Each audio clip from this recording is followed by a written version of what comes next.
Most people do not know how God answers prayers. So when they ask God for a harvest, your vision is seeing a great house, but the seed given to you will be a book of 500 naira, and God will say, I answered your prayer.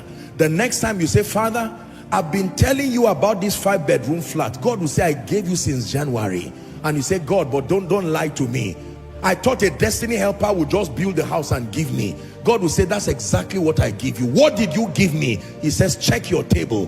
That dusty book right there is the seed that will produce that harvest. Almost everything God will give you will come in a form that does not look like what you are praying for, but contain within it, oh God, give me wisdom. Then God gives you a good friend. And you are saying, but where is the wisdom? He embodied wisdom in one good friend and brought the person to you. You can push the friend away in search for wisdom, and heaven will be crying and say, you just lost wisdom of 10 years by driving Abraham away. Lord, I answered your prayer for increase by bringing Abraham. You pushed Abraham and went to Sodom and Gomorrah. Most believers do not have the discernment to understand how greatness and how increase occurs. There are many families who say, Lord, wipe our tears, and the answer is in the pregnancy of the woman. As that child arrives, God says, whatever you do with that child is your 30 years at a risk, or your 30 years as a blessing.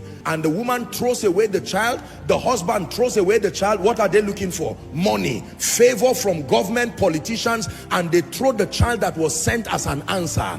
And guess what? Another person begins to train the child in the way of the Chaldeans, a way that is inconsistent with the blueprint of the covenant.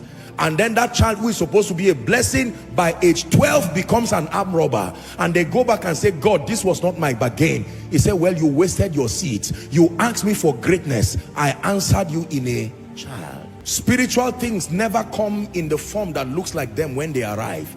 You will need the eye of the Spirit to see. How will the Magi come to bow before a baby? They were not looking at a baby.